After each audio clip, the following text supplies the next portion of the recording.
things which I told on Thursday, namely, last Tuesday, I explained how to prove permanence.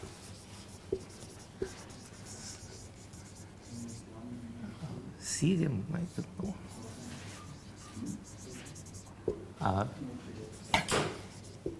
Using second version of trace formula, of Lefschetz trace formula. Trace formula. Okay, so I don't know what we'll do next, but I want to, I personally like more first version of these formulas. I want to use first version of this formula. So the statement is the following. Suppose I have X is a curve, smooth curve.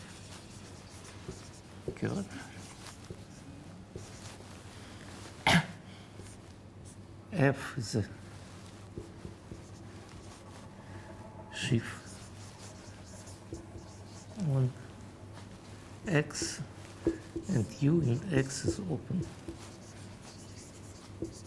subset, so that X minus U is finite.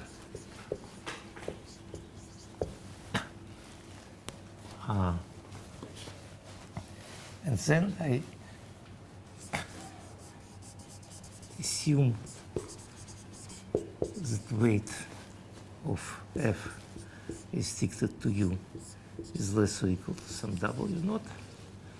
And I would like to show that in this case weight of F is dictated to X, so it is dictated to S. It's the same is also less or equal W naught.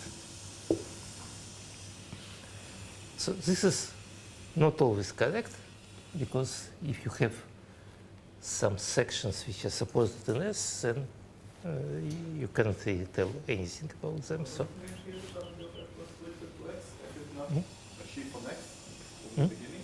F is sheaf on X. So what was the main mistake F? Restricted.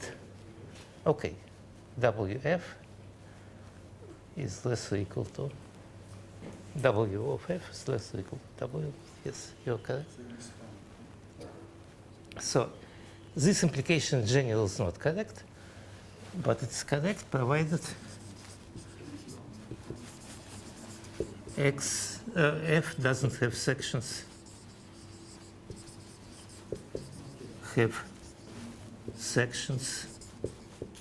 supported in U, supported in S.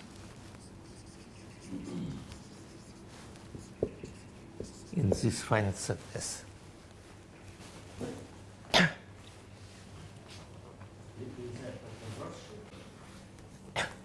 So several reductions. So first of all, we can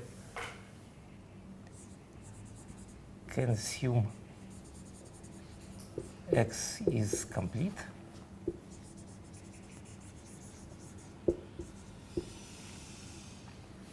So U in X is affine. F is dictated to U is smooth. And F is direct image, so let's tell us that H is direct image of H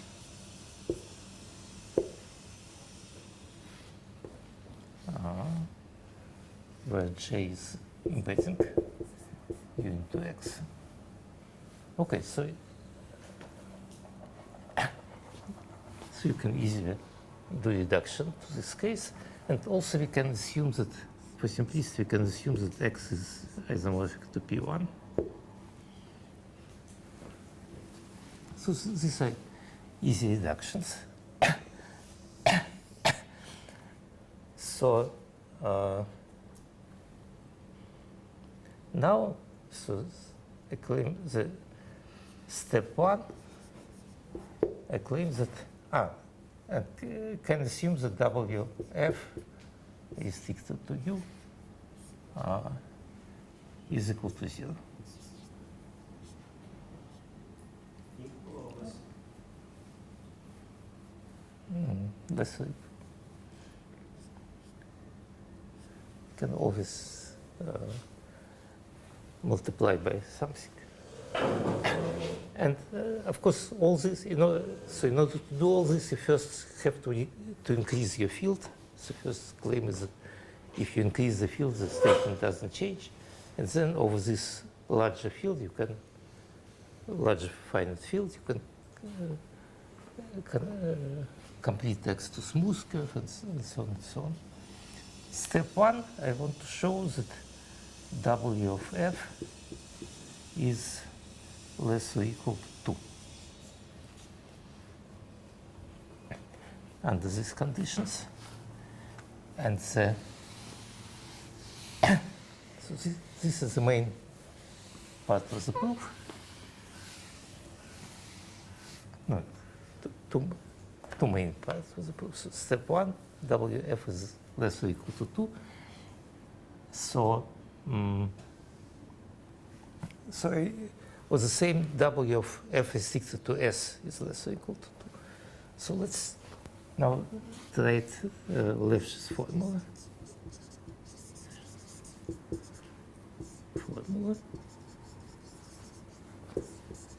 For field f q to the k. We'll get sum over points x in x f to the k, f q to the k, trace Frobenius q to the k at the point x is equal to, yes, so here I consider first, again, simple subcase. Assume that H0 of f is equal H2 of f is equal to 0. Since in, okay, so let's say first write this formula, then this is equal to trace of corresponding Frobenius in H0 of xf plus trace of this Frobenius in H2 of xf minus trace of this Frobenius in H1 of xf. So first idea is that I would like to get rid of these two terms because they're, on one hand, they're usually quite trivial. On the other hand, they're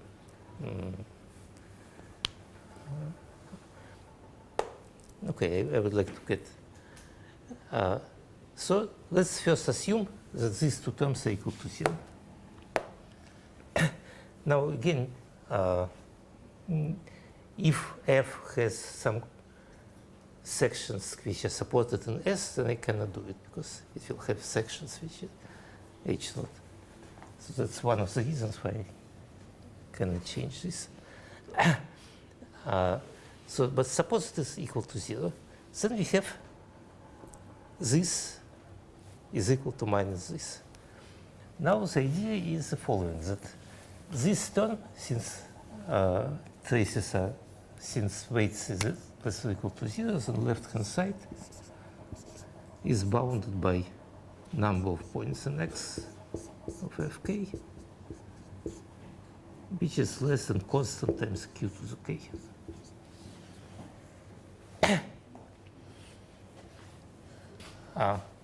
No. Excuse me. No. Okay, so first I want to write it down in sum of two terms, sum of x and u, f q to the k of Frobenius, trace of Frobenius, plus sum on x and s, x f to the k, trace of Frobenius, is equal minus trace of Frobenius in H1. So first I want to estimate this term. So sum of x and u is less or equal constant times q to the k. Because each term is less or equal to 1, and or some constant dimension of the sheaf, and number of points is bounded by constant times q to the k.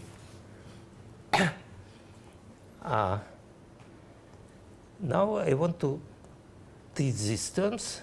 So I can write this equality as trace sum of traces of Frobenius for x and s plus sum of traces of Frobenius in H1 is equal to this sum over u. Plus minus. Could you please repeat the estimate? The sum over x and u, what is it less or equal? Less or equal constant times q to the k. Why? Because each term is less or equal to 1, less or equal to dimension of f, and the number of points on curve is some trivial bound less than 2q to the k. Some constant to the k. It's very easy. You can just embed this curve. Okay, this is easier estimate. So each trace is less or equal to 1? No, all eigenvalues are less or equal to 1. And there is an eigenvalue where n is dimension of our local system. Means all eigenvalues are less. Yes. Exactly. So we see that this sum is bounded by this term, which is constant times q to the k. So from this, I want to tell something about eigenvalues here and here. So these are, what are these? These are just, so here is Frobenius q to the k, which is just power of Frobenius. Here is a finite number of points. We can assume that they all lie on our field. And this is also finite dimensional space. So you have, now you have the following lemma. Suppose you have some collection of complex numbers, finite collection of complex numbers, and you are interested in some lambda I to the k, I equal 1 to r. And suppose m is maximum for this absolute value lambda I. So then lemma, so just very simple lemma that such sum will be absolute value will be more equal, for instance, 1/2 m to the k for many m, for many infinite number of k.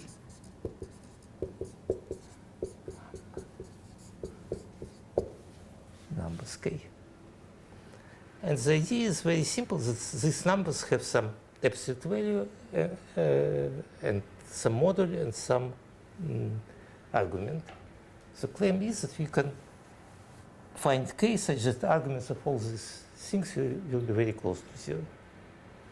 And then they will all look in the same direction, so when you sum them up, just the yellow part of them will be more than 1/2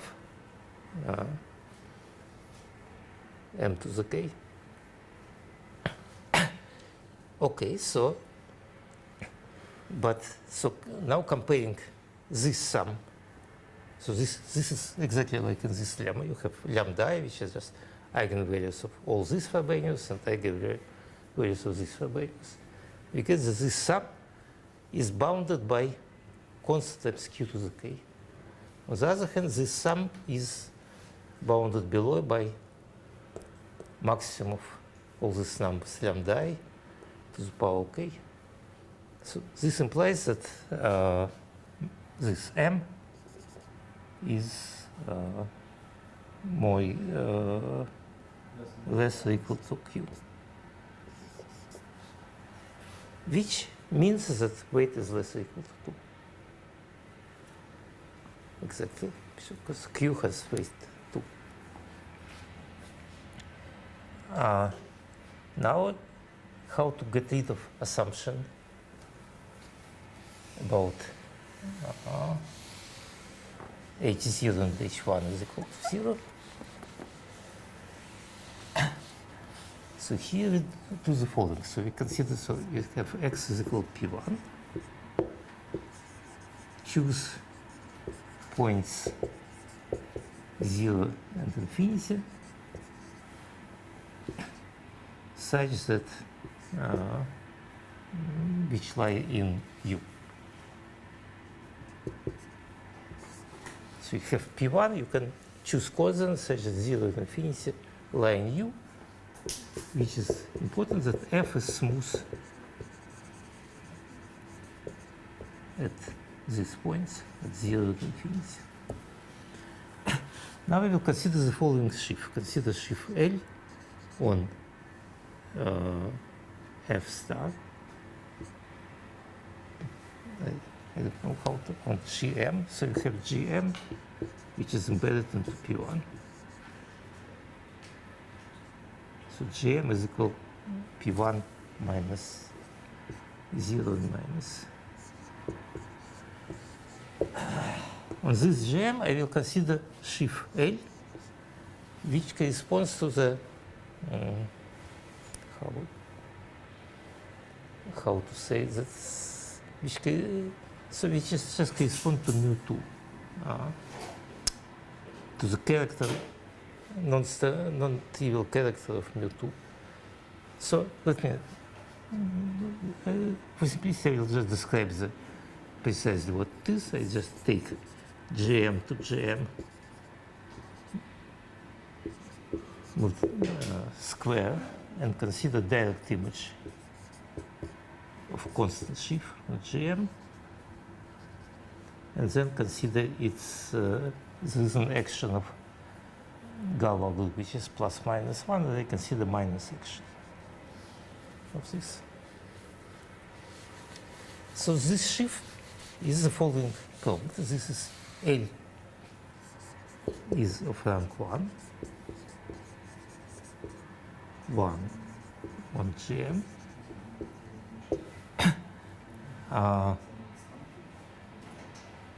Of rank 1, smooth of rank, local system of rank 1. But for me, important thing is that I will consider I'm interested in its direct image to direct image of L. So I consider J GM into P1. Important thing that the claim is that J chic of L is equal to J star of L. So has 0 fiber and cofiber and cofiber at 0 to infinity.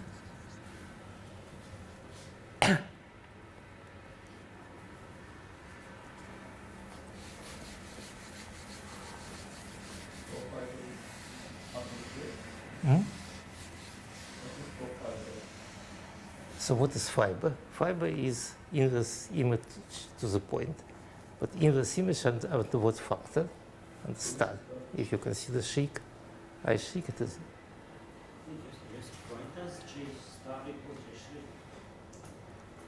Because outside of 0 to infinity it is the same, but the claim is that at 0 to infinity cofibers and cofibers are equal to 0. Importance is fiber. Fiber of this is equal to 0. Fiber of this, by definition, is equal to 0. And fiber of this, so this easy computation. It's a specific property of this particular sheaf, yes. If I consider sheaf which is invariant with respect to Galois group, it will not be true. But for this, it is. We, in fact, consider this. Okay, and now what I will do, I will consider. So what I have on X, I have sheaf F. I have set U. H is equal F restricted to U. And then I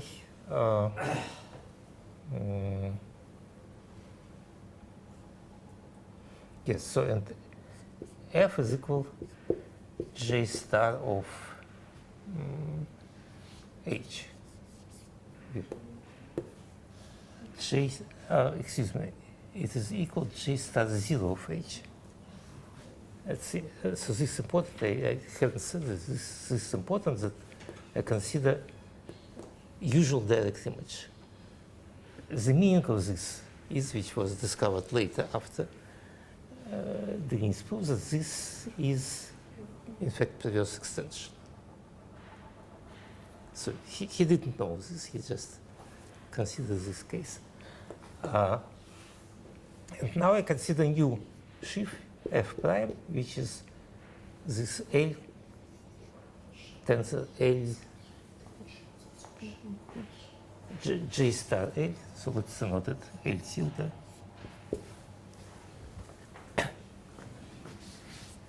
J star L tensor F.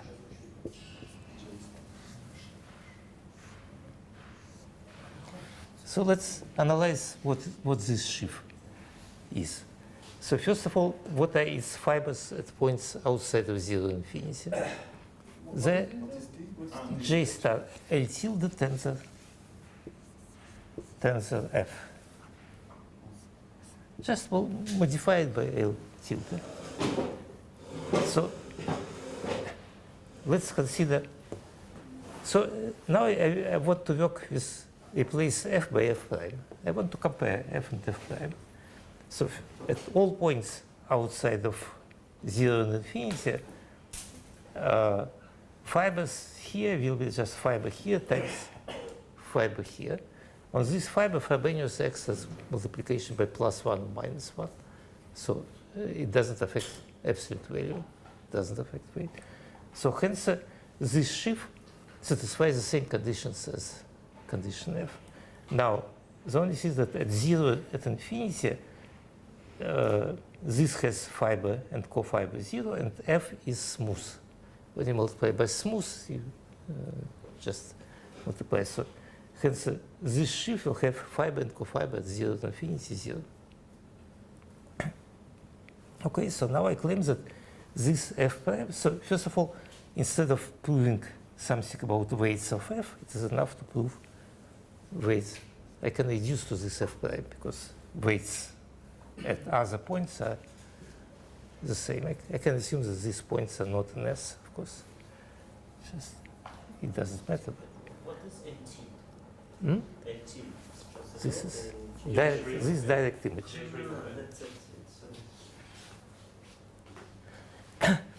Okay, so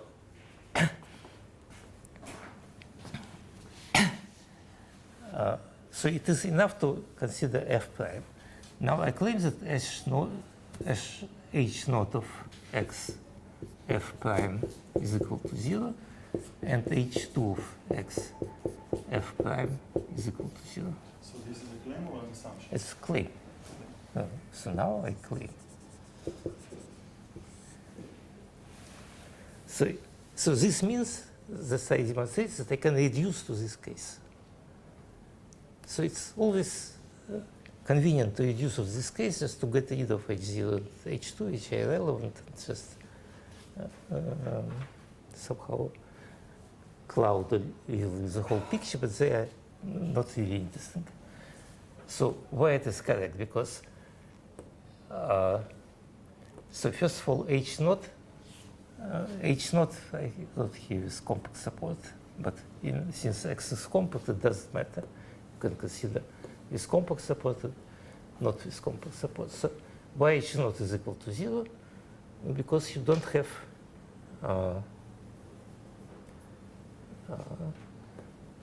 so you don't have sections which are supported on GM, because there are no sections with compact support. And since fiber of this sheaf at infinity is equal to 0, you don't have sections, constant sections. The fact that fiber at infinity, at 0 to infinity is equal to 0 means that there are no global sections. Fiber and co-fiber or what? For H2, you need to use duality. No. I'm talking about H0 now. Now, what about H2? For H2, I can write that H2 of x f prime is dual to H2. Is dual to H0 of x df prime.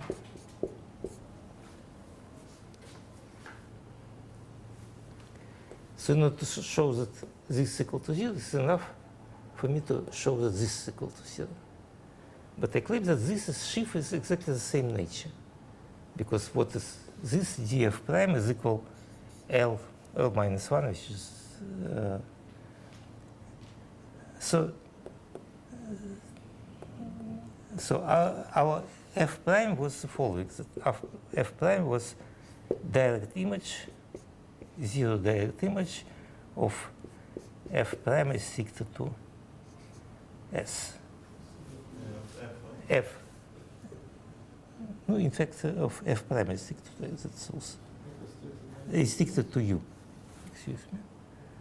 To U minus S, in fact. So this is completely correct. U is restricted to, okay, U minus 0 and minus U minus 0 to infinity. Okay, so you separately analyze points 0 and infinity and all other points. So f prime was defined as 0 direct image. So the claim is that 0 direct image commutes with duality on curves, on non-singular curve. 0 direct image commutes with duality. So in other words, the claim is that this is dual of f prime is equal up to shift. So dual on open set, dual of f prime will be shifted by 2. So if you disregard the shifts, then it will be again J star of dual of f.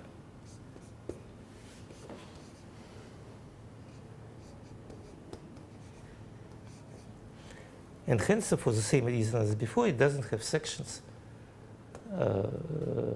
H0 is equal to 0. Okay, so just my advice is to work this out. That this is a reduction that we reduce to the case where H0 and H1 are, H0 and H2 don't contribute. And this will be very, very typical. Usually when you want to use this formula, if there are too many terms, you just try to kill two of them which are irrelevant. Okay. Couldn't we just do with them the same thing we did with H1? What is the difference? So you can cancel out with H1. Can you repeat the answer? No, the answer is that we are still in the proving that step 1, so we finished step 1, that weight of f at all points is less or equal to 2. So this was... Didn't we just prove that different eigenvalues just can't cancel out? No, because they had the same sign. You have trace plus trace. If you have H0 or H2, then they appear with a minus sign. And then the eigenvalues can't cancel out. Yes, that's the idea. That they are plus and H1 is minus. We are heavily using this fact. No, it is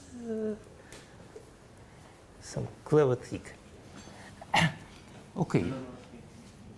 Okay, so okay, so we. I have something that's bothering me. Yes. So supposedly this. Okay. So I will say why. Okay, I will say what is bothering me. Then I will say yes. why I think what is the problem. So suppose that f to begin with was. Okay. So okay. I'm not convinced that why do. Oh, okay. Okay, No, never mind. I confused myself. Okay, never mind. Sorry. No, but tell just okay. What I was missing is somehow what happens if Where did we use the fact? How did we avoid the following problem? I can see why it doesn't apply here, but for instance, Yes. what if f was originally equal to L? And then when you tensor by L, then somehow you get something that should have H2. No, in No, this no, case, no, no, no, one moment. I choose. yes, no, yes, I know. I You cannot- choose you cannot. F, which is smooth at Yes. 0 to Yes, infinity. No, no. this, This was and I've said that it cannot be, but somehow. Oh, okay, no, no. I think Then you are correct. Then it will not. So I use the fact that if I have tensor product of some sheaf with smooth sheaf, then this operation commutes with direct image or direct image with. what I was wondering about, why does it commute with duality, basically? The same thing. Multiplication by smooth sheaf. Mm-hmm. Smooth sheaf is locally constant. So it commutes with duality. So Okay. for constant sheaf, you agree? Okay. No, mind. This is. Okay, so this proves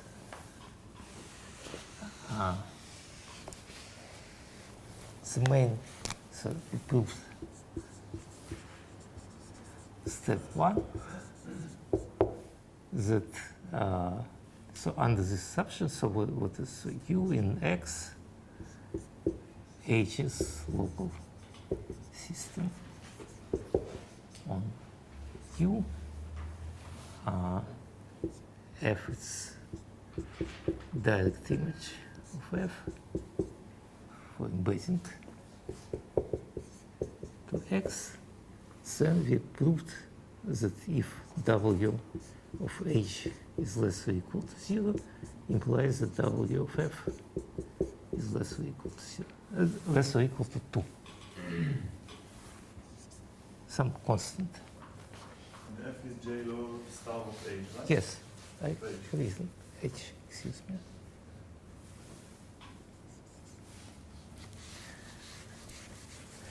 Okay, so how from this we prove that it's in fact less or equal to 0? So here we use this trick, that we apply the same thing to powers of H. So consider the same, let's consider Fk by definition is equal to J star of H tensor K. I consider replace H by its K tensor power, where K is large. Then what I have is that W of H tensor K is still less or equal to 0. This implies that W of Fk is less or equal to 2. But fiber of, if you consider Fk, if you consider fiber of Fk at some point x, in any point x, we are interested mostly in points which are in S, but it doesn't matter. This is fiber of F at this point x tensor power k. So hence this equality means W of Fx is less or equal to 2 divided by k. This is for points outside of this, right? It is, no, it's for all points.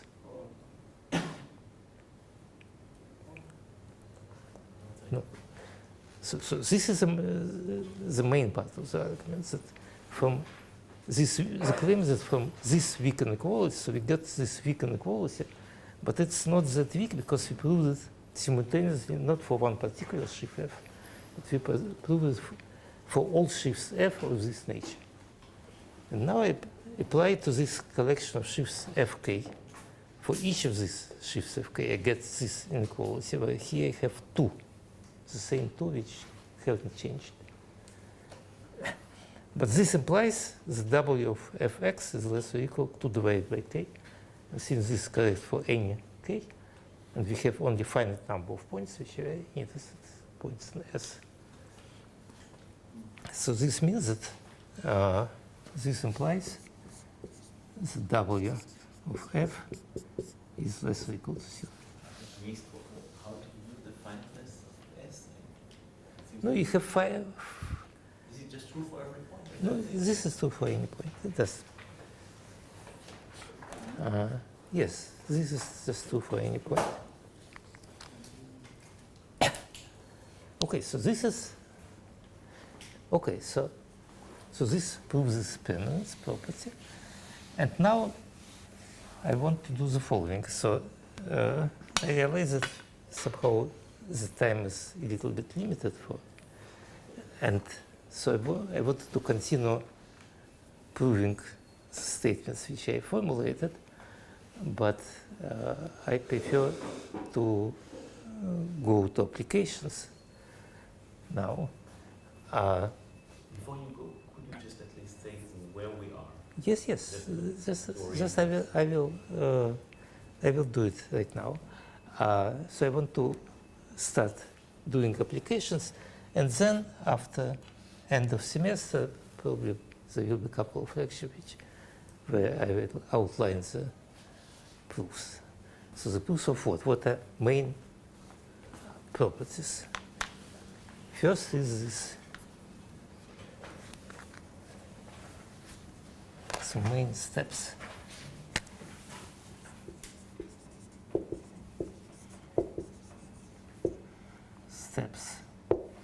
First is this permanence property.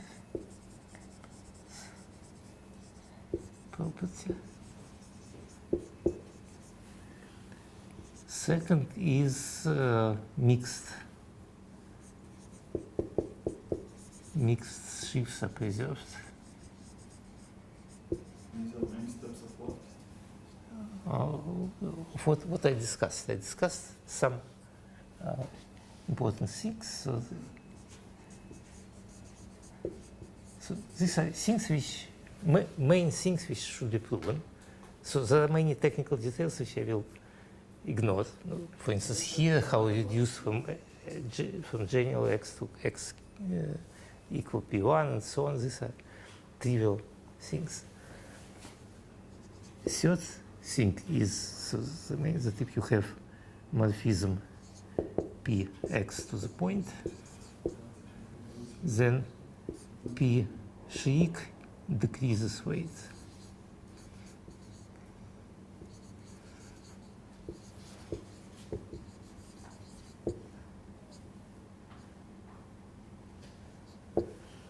So this one of main results in Green's paper. So fourth is that if P is so Gaber's theorem that if P is irreducible, perverse Weyl sheaf mixed sheaf, then it is pure.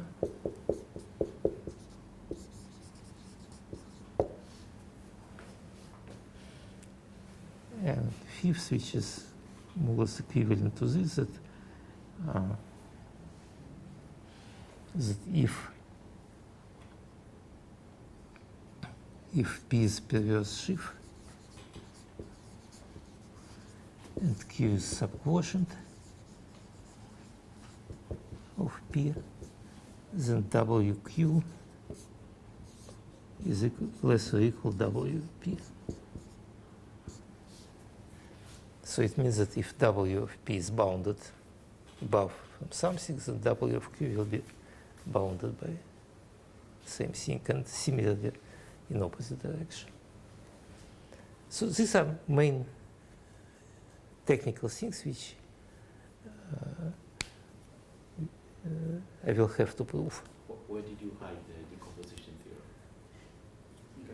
theorem? We already discussed it somehow that if it is so if it is pure, then all its reducible subquotients are pure of the same weight, P of some weight W, that all the subquotients are the same weight, and then we have seen that some x are equal to 0, which means that you can interchange these subquotients. The order of the subquotient is also Yes. the weight increases. Yes. So this essentially, so this follows from this essentially.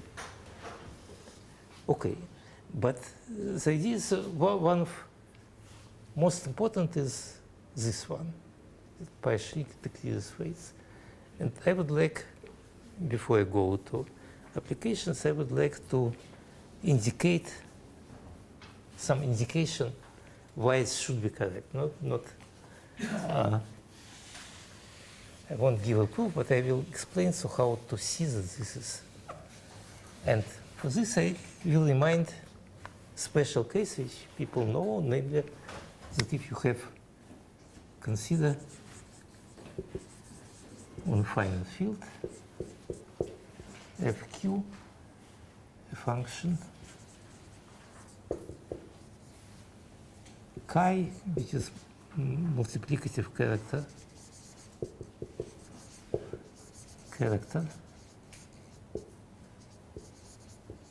of fq star, which extended by 0, for example, to, and let f is equal chi, and let's consider Fourier transform of f.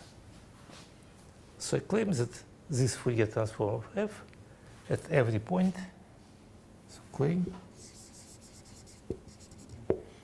Fourier transform of f at any point x is less or equal,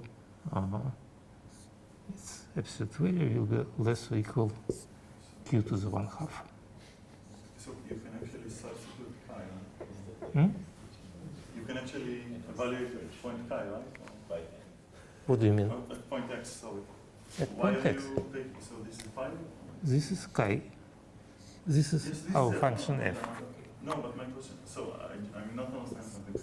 My question was, why are you taking the fiber, or not just evaluating it at x? No, evaluating, okay. The value. That's the same. Value, okay, I don't know. You're correct. I just got used to making this. sure I understand something. Existing the value. Absolute value. So this is standard. This is standard It's called Gaussian. thing. Yes. Gaussian sum. So how to prove this? What is standard proof? Standard proof is that that you use Poisson formula. You denote this function f check, and then you say that L2 norm of f check, L2 is equal q times L2 norm of f.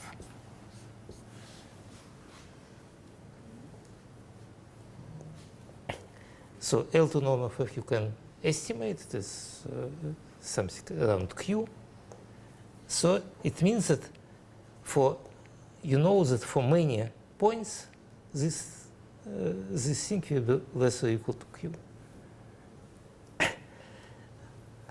But then what you say that in fact this f check, the claim is that f check is its absolute value at all points is the same. Because it is in fact proportional, you know that it's proportional to this, to character chi minus 1.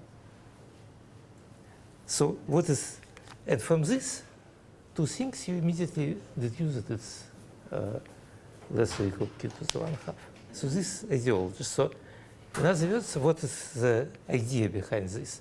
That using Poisson formula, we can show that Fourier transform of some function is small at many points. But then we want to estimate it at one given point. And this is a little tricky because, for instance, if your chi is trivial and your character is, your point is 0, it gives some jump. So it is a little tricky. But nevertheless, so this is the ideology that if you know that Fourier transform is small in many points, you want to show that at one particular point it also is small. But this is exactly permanence theorem. So in other words, we have our f. So now let's come to sheaves. We have sheaf of And I would like to estimate, I would like to consider its Fourier transform.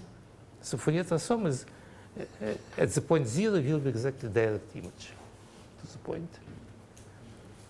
So I would like to consider, and I would like to show that at this point, Frobenius is small. So what I do, I say that I consider this for all points. And I will use the fact that this, in fact, is a sheaf. And then I will use permanence property. So if it is small at many points, then it should be small at these points too. Under some condition, I should check that there are no sections and so on. So this will be, in fact, the idea of the proofs. That's why. So, but you have seen that the proof of this permanence condition was quite involved, because we proved first weak inequality, and then we considered powers in order to prove strong inequality. Okay, so but this essentially will be the idea. So original Denis idea was different, much more complicated, but this idea that using Fourier transform we can switch this problem to the problem about Fourier transform of our sheaf, and use the fact that Fourier transform for our sheaf is so the idea that we have function which corresponds to the sheaf. We would like to investigate Fourier transform of this function. Important thing is that this Fourier transform itself comes from some sheaf, which is Fourier transform of this sheaf. And using this, we can use, for this sheaf, we can now use permanence property. So actually what you want to just to do is the integral. So you put Yes. it in a family. You say that the integral is the value of 0. Yes. The Fourier transform, and you will study the family. To study Yes. the family, you go to a bigger space, or this sheaf from some bigger space. Yes, so the claim is that it's not just family, it's family, algebraic family. And the claim is that that I in fact have some sheaf, instead of studying that Fourier transforms, so I have, okay, so I have a function sheaf f on A1. Consider function f. I have its Fourier transform of f, and I say that it's equal to, here I have Fourier transform of f, and then consider corresponding function.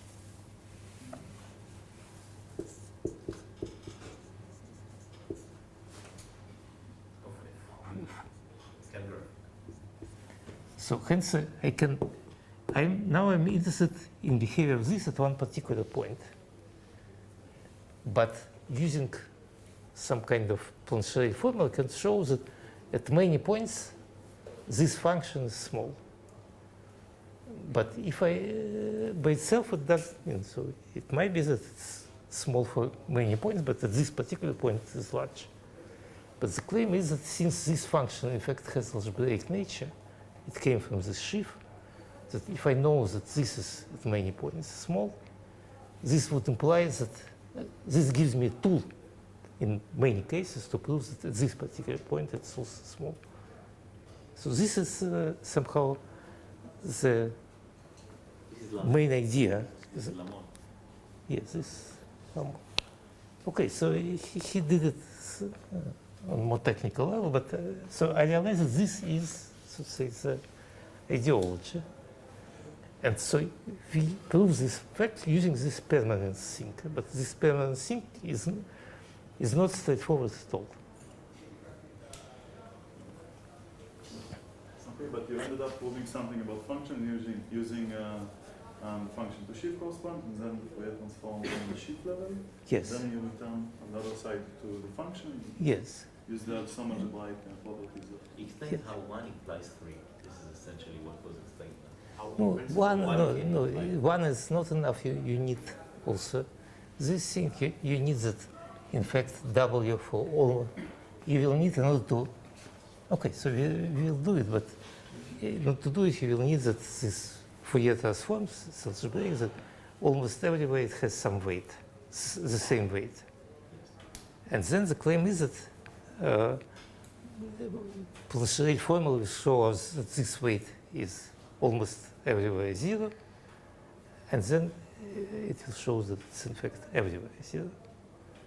In particular, at the point 0, which we are interested in. Okay, just somehow I realize that this is the ideology of the proof, so maybe details of the proof will be slightly different, but I realize that this is in fact some kind of ideology of the proof. So my suggestion is to make a break, and I will start with Каждоналюстик theory.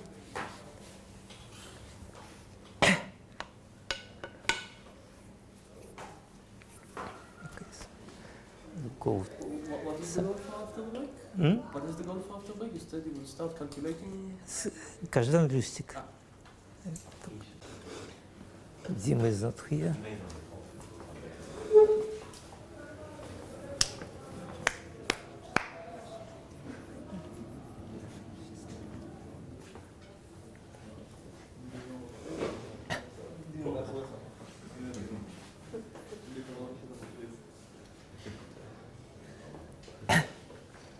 Okay, so what I want to do, I want to present some channel setup.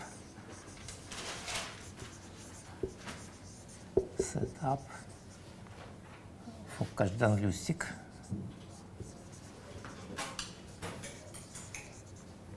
Люстик here.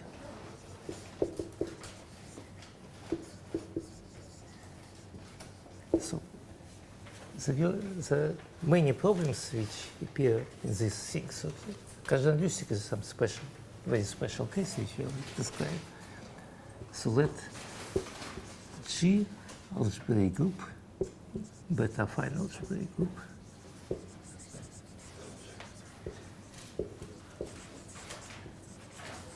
for instance over C acts on algebraic variety X. Suppose it X with finite number of orbits.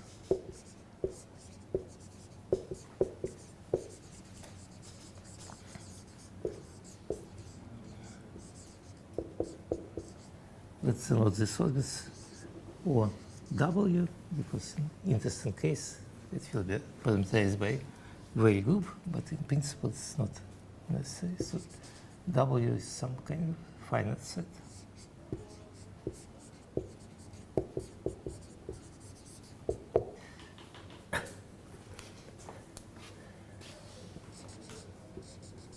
So we would like to study, to understand G equivalent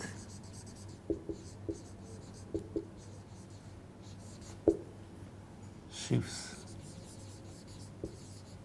on X.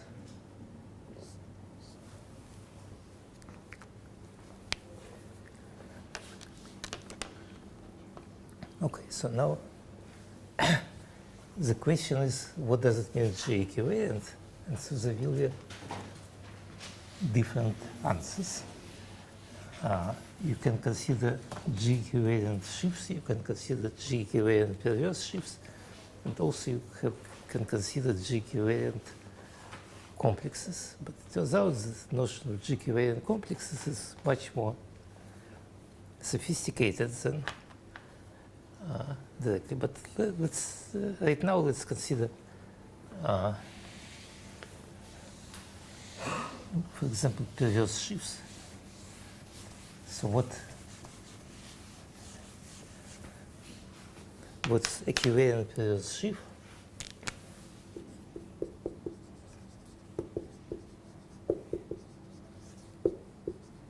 Perverse shift.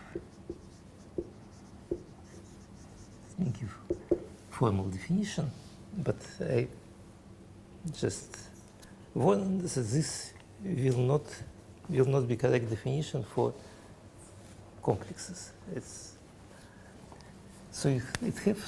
is sheaf f on x, and then you have morphism g cross x into x action, and you consider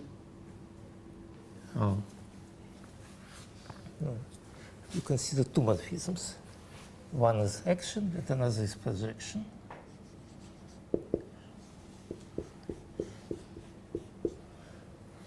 And you consider x is sheaf on x, perverse sheaf.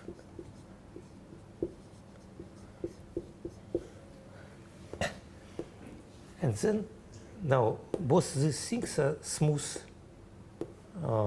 morphisms. So we can lift our f. So we can lift it using A star, we can lift it using A shriek, but they differ by very little. So the easier thing is to lift them by A shriek star, which is just in the middle. So we consider, for instance, namely, so what is, we have that A shriek of f is isomorphic to A star of f tensor A star of f somehow shifted by,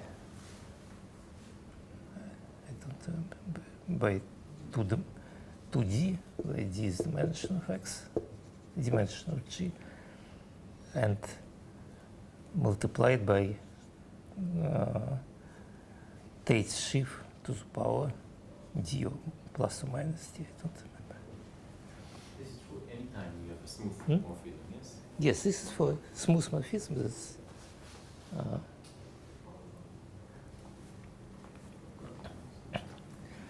So the idea that A shriek of f is isomorphic to A star of f tensor dualizing sheaf on the fiber.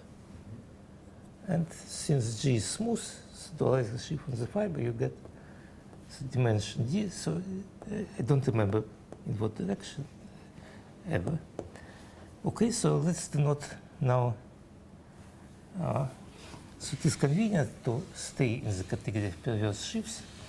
It is convenient to introduce some sheaf, let's call it Q prime, which is 1/2.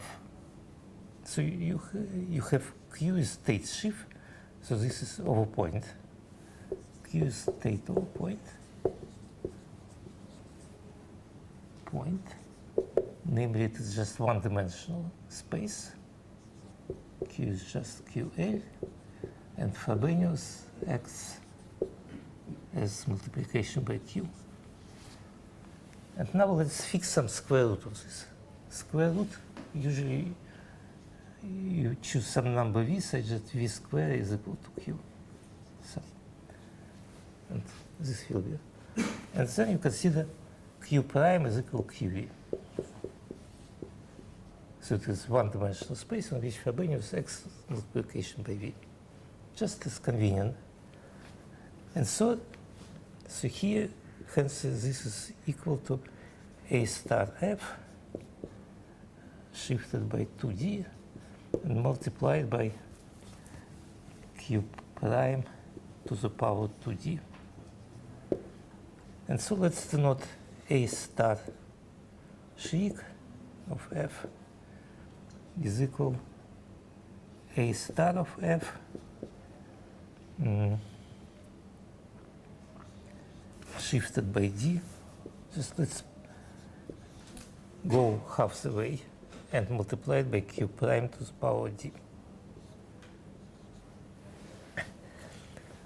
So why it is good? Because this operation commutes with duality. So if you take A star, then it doesn't commute with duality. You have A star will go to A shriek if you conjugate it with duality. But this operation already commutes with duality. And it maps perverse sheaf into perverse sheaves. Okay, so, and now So the claim is that equivalent perverse sheaf is a pair perverse sheaf and an isomorphism A star of F isomorphic to projection A.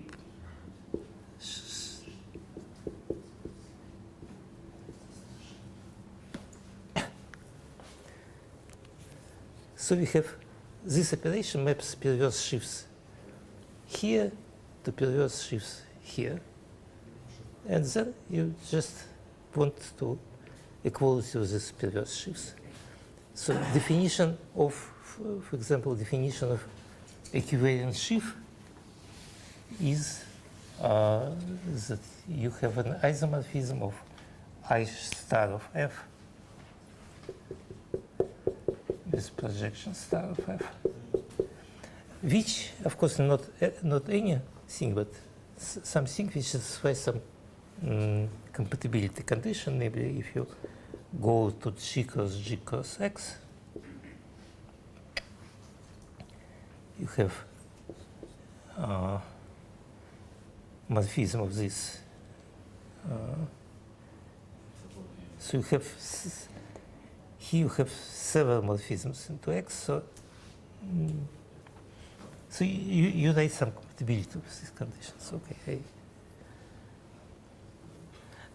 We didn't strictly speaking need to define star Schlick for the definition. Yes, if we had an isomorphism between A star and projection star, then we would also have an isomorphism between star Schlick and star Schlick. Yes. Well, This is. It's shifting, so it's not preserving the weight, or what do you say? no. What is? I didn't understand the question. No. I'm saying that strictly speaking, in order to define this category, I do not understand why we needed the Schlick star. Maybe I'm not understanding something. No, we don't. Okay, so you can do it with star, but then if you start with perverse sheaf here, you'll get here something which is not perverse. So it is shifted perverse, so there's not too much difference. But let's just. For me, it is a little bit more consistent. That's all. No.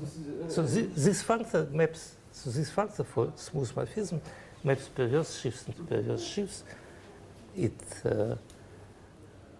preserves weights, and so it's just nice factor. But I agree that it's completely irrelevant.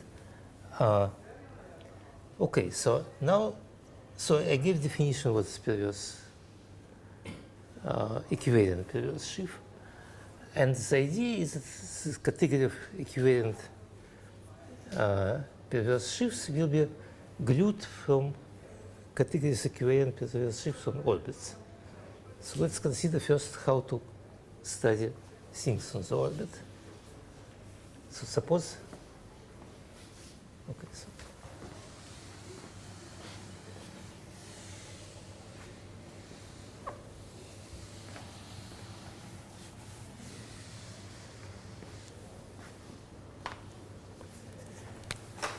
suppose, so later on I want to do this in derived categories, but just today let's do it simple. Suppose G acts on X transitively,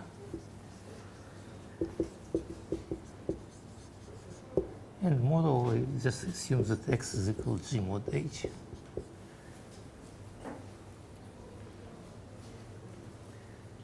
So if you have, for sets, it's always the same thing. For algebraic groups, it can be this morphism from G cross X to X is not separable. It's not interesting. Okay, so then how to describe? So the claim is that in this case, perverse sheaves G equivalent perverse sheaves on X is equivalent to representations of the group H not of connected components of X, H mod H comp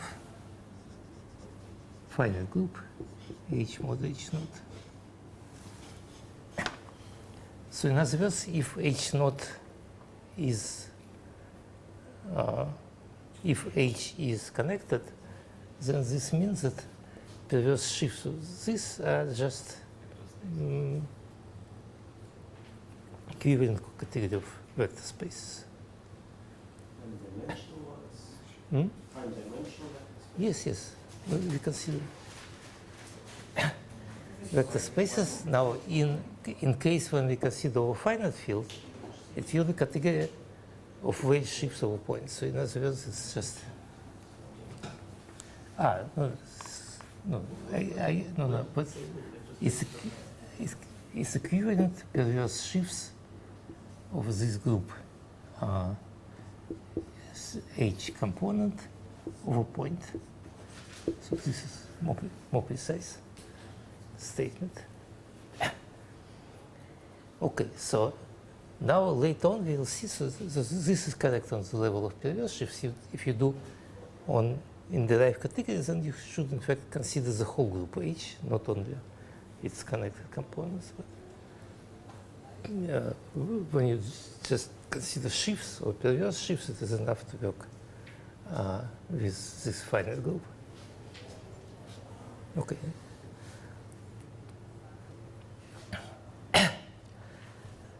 And so the construction is very simple. If you have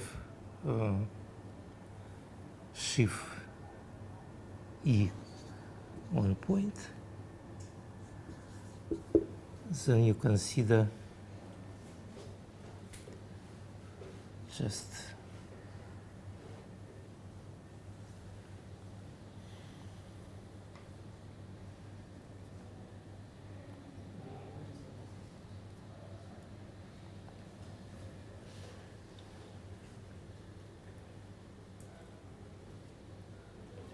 this is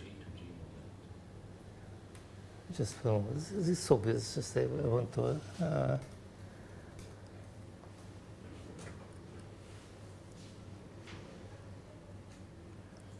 You assume that X is one orbit, yes? yes, sensitive.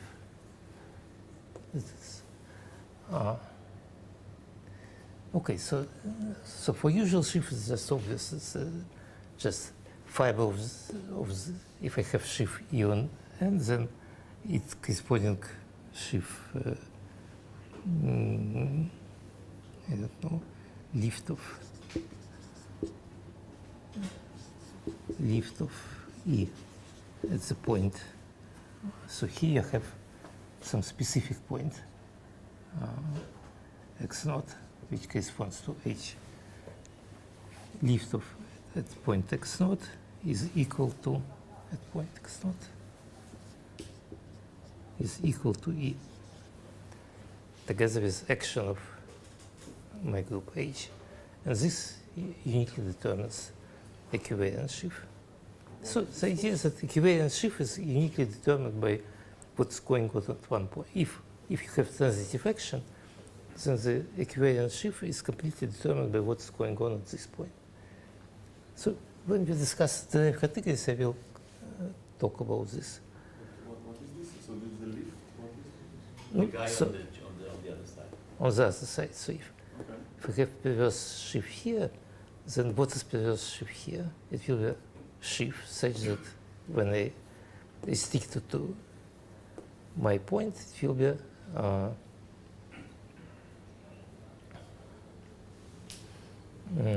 it will be a representation of the group H. It will be trivial on H naught, and on group of components it will be just E. Okay, so Statement before hmm? say perverse equivariant perverse shifts on a point for finite group is just Yes. vector spaces. Just Yes. like- So it's not representations of the No, finite. no. Vector space, no, me representation. Together with H is H1, H0. Ah, H mod H0. I mean, maybe you write it because it's not so clear. what? HC. HC is just H mod HC. This is just representations of this finite group. Okay, so now we can describe some family of, so we are interested in perverse sheaves, G equivalent perverse sheaves on X. Let me describe some collection of such sheaves. Obviously, I describe two collections. One is the following, that you consider some orbit, so some elements, objects here. So consider here fix an orbit W. So it denotes the orbit itself, xw. Fix equivalent G, no, W is notation, and this is orbit itself. It's just, this is index.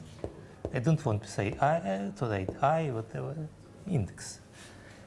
Fix G equivalent sheaf E on X.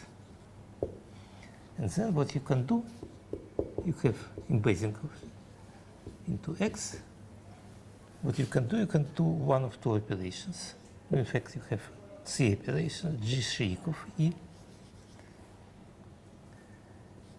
G star of E, and you can take G star shake of E.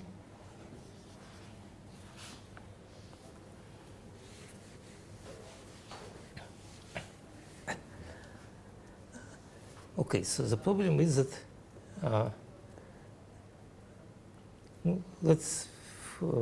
so in many cases this is correct. Suppose it's not thickness, but suppose JXW into X is a fine morphism.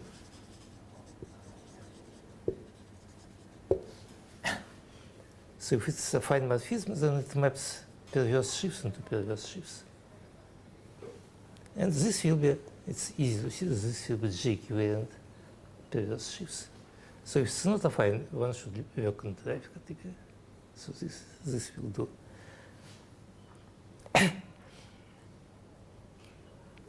Okay, so in this way we constructed some collection of interesting sheaves. And now the idea is that you would like to express.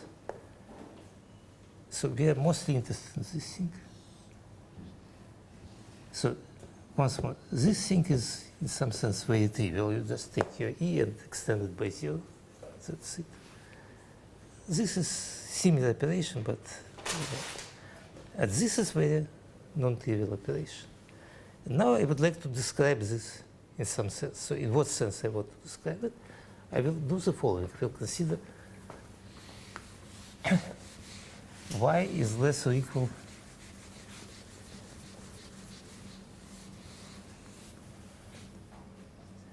y is less or equal to w, which means that x y lies in the closure of xw.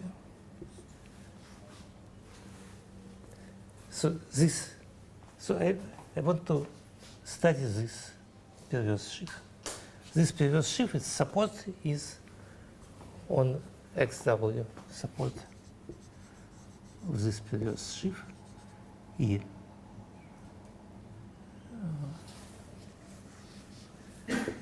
J shake star of E W is xw bar.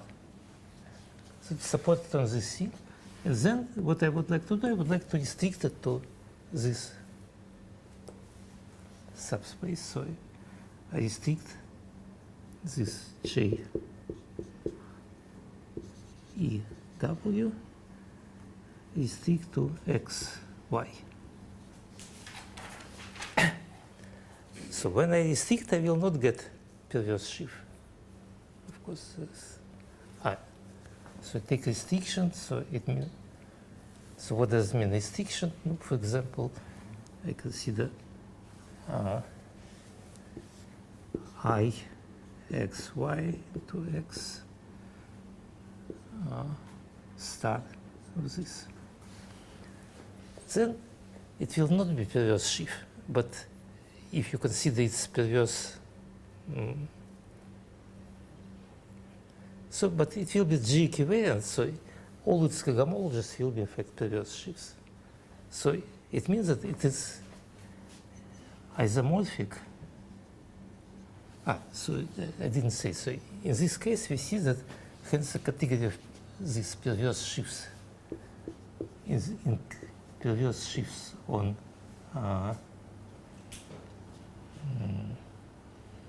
GQN perverse sheaves on XW is isomorphic to the category of representations, or that's category of perverse H0 equivalent sheaf on the point. HC. It's already HC. Yes, HC. Yes.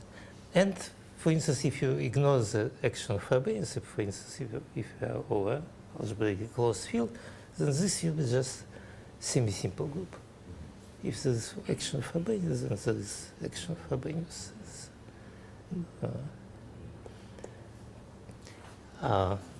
Okay, so and now what I can do, I can take this sheaf, I restrict it to x, y, and then it is complex of sheaves, and I can consider its cohomology. So hi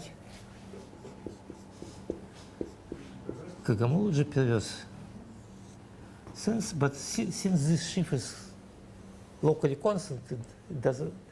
Perverse cohomologies and usual cohomologies will differ just by shift, so it's not really very important. And this lies in the category G equivalent perverse shifts on XY. So in this way, I go from one shift on XW, I got a collection described by I of shifts on XY, and the general idea of cardinalistic setup is that, for example, suppose that this category is semi-simple, that you would like just to write down that you start. So let's. So for every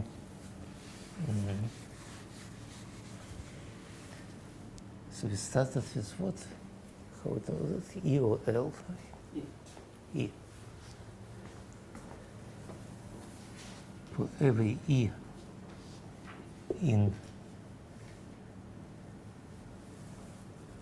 Okay, so let's consider category of perverse HC equivalent shifts on point, and consider, so this is some usually nice abelian category, and consider some object E here. So what we started, we considered for starting some E, we construct HI of J. What's denoted? So EI WY YW is equal this HI of say J star sheet of E restricted to X, Y. So we construct a collection of these shifts. And so as usual, when we would like to get some numerical invariance, so we don't want to consider the whole category. It's very large. Let's consider, for instance, Grothendieck group of this category. So we'll get this operation will get me morphism, in fact, of within the group of this category of perverse sheaves of point into, so this will be collection of functors into perverse sheaves of HWC to perverse sheaves of HYC of point.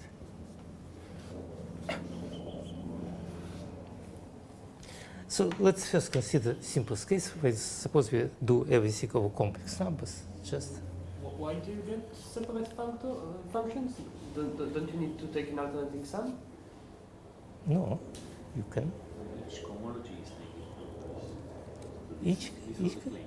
Since this guy is G equivariant, this will. No, but now you have to explain why it is well defined on the K group. Why it is. yes. So the claim is no, you're absolutely correct. But in this case, it's obvious that it's well defined. Even each cohomology separately.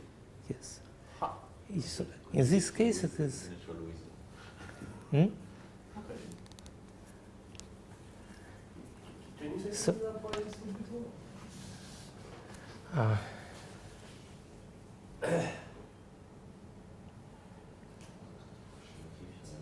Okay, so let me say it. So the idea is what we usually, okay, so what we usually want to get, we would like to get some numerical invariance. So you choose, so this is a representation of finite groups. So suppose you have some finite basis of reducible representation. For each reducible representation, you consider this HI. This will be again sum of reducible representations. Semi-simple. Yes. Yes, yes. Let's assume that our category is semi-simple. No, because this is a representation of. So again, when you include Frobenius, it will slightly complicate the picture, but it's okay. And so, hence, okay. So this is the setup. So the idea is the following: that you have this X W, this very nice, smooth thing. But the moment you consider XW bar, X closure, then it gets singularity, and this singularity may be quite non-trivial, and we would like to. It turns out that in this singularity somehow hidden a lot of information. And we are trying to recover this information. And what does it mean to recover? To recover some information about these closures. So how we get this information? No, essentially, we consider this thing, and for instance, consider some fiber at some point. This point lie in one of the orbits x, y. Clearly that if you consider different points on xy, information will be the same. So it is easier to just consider this thing. So you, as a result, you get the following things: that you have collection of morphisms H, W, Y. Okay, they're written here. Oh, Y, I prefer to write Y, W. K here into K here. So, and so the collection of these morphisms, if you want, K group of this. Collection of these morphisms is called Kazan-Lustig polynomials. So in simplest cases, if you consider this will be just Z, K group. So if all groups HWC are trivial, then this will be just Z maps into Z, and so you'll get HYW Z into Z, and then you hi, and then you write Kazhdan-Lussig polynomial hyw of t is equal of v, I think, is equal sum hyw I times t to the I. So this is some general setup, and we'll see several examples where you would like to consider this. So maybe, so HC was a group of components, right? HC was a group of components. No. For any, so group of components of what? We have transitive action. If you have transitive, no, this is important. If you have transitive action of x, of g on some x, then you take any point and you get group of components, which is defined up to non-canonical isomorphism. Up to, it doesn't matter. So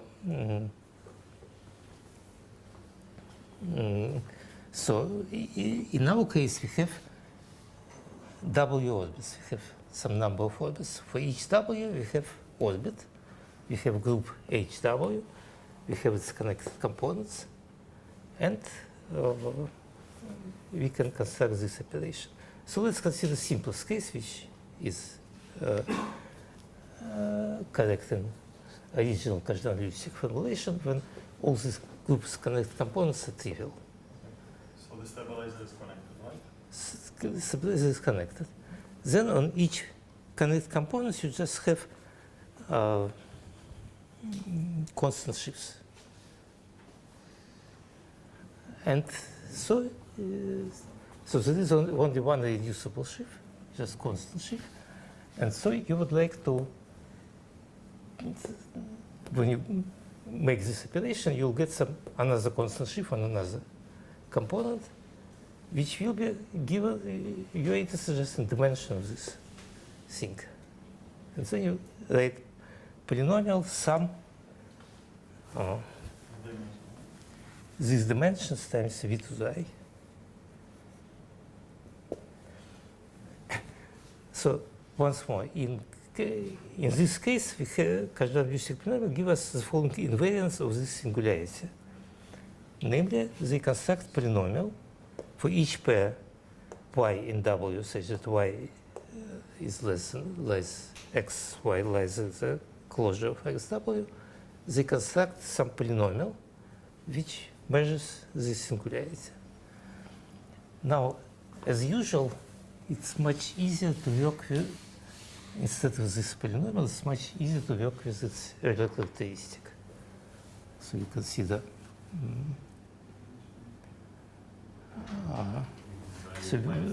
yes, so we have P wy, yw in point -1.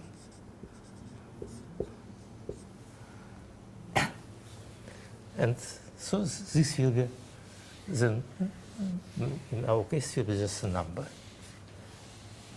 Okay, but it turns out that even this number is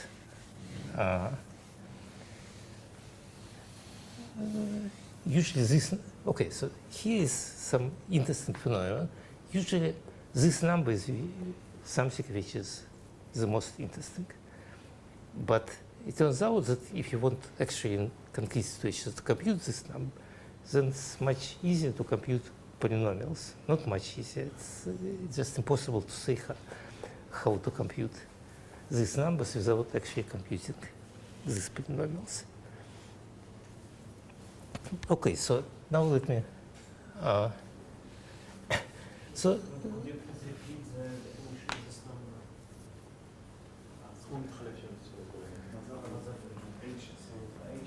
So let's consider first the case when all these all these groups connected components are trivial, so that all these stabilizer groups are connected. So then perverse shifts on one orbit will be just z. And then you take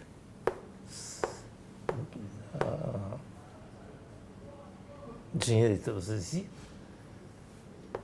So this constant perverse sheaf on this component, you apply this operation, so you consider its extension, which is called IC sheaf. You restrict it to X, Y, you decompose it into cohomologies, and each cohomology will, again, is a constant sheaf, because it's G equivalent, with some multiplicity. So this multiplicity, that's what you're interested in. These are Kazhdan-Lustig polynomials.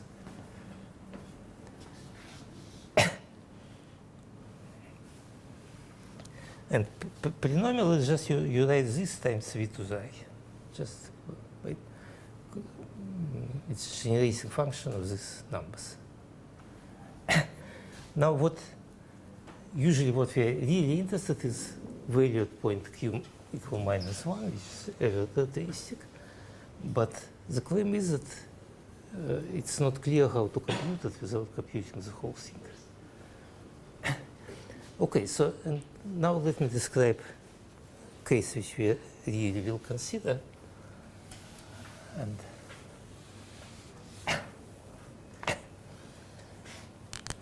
so we'll consider the following case. G is a reductive group.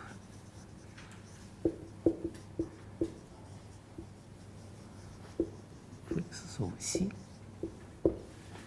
And we consider X as Flach variety.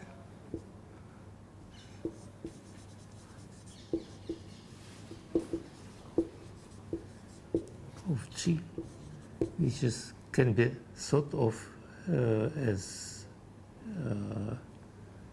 so X is equal to G mod B. Now we consider N as in B maximally important.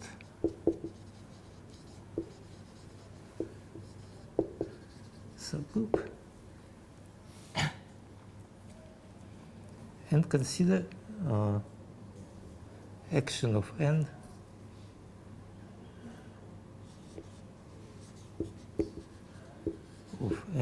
on X.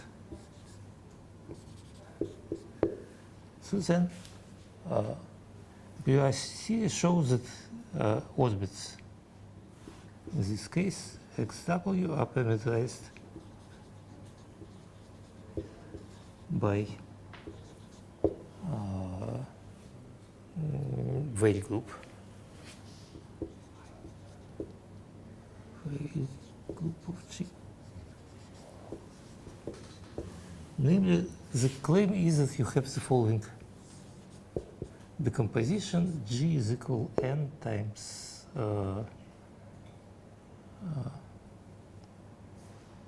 so union, disjoint union, N times W times B. So this is Breuer series. So this describes you, if you modulo B, it means that G mod B is sum of N times W, disjoint union on N times W, and then you can look what are dimensions of. So this, in particular, this gives you some order on the group W, this inclusion order, which we had. This is called Breuer order, and all our stationary subgroups. So now, if you consider here XW, then it's equal N quotient by some NW, which is NW is intersection of N intersection with W minus 1, something like BW, something like this. It's some subgroup of N. So in particular, stationary subgroups here are all nilpotent, hence contractible, so no connected components. So in this case, and so Kazhdan-Lustig problem which they solved was how to describe these polynomials P, Y, W. So you consider constant sheaf. So P, Y, W means that you consider constant sheaf on W. You consider shifted something, in order to make it perverse sheaf, you consider J shake star of this perverse sheaf on restricted to X, Y. Consider HI of this, HI perverse, whatever. And consider dimension of this space. So these are coefficients of cardinal-heuristic polynomials. And the question is how to compute them. The idea is that if you consider abstract problem like here, it's not clear how to do it at all. But in many particular cases, it is possible to do because all this thing has some additional structures. And so that's what I want to explain with next time. So I want to describe general setup, but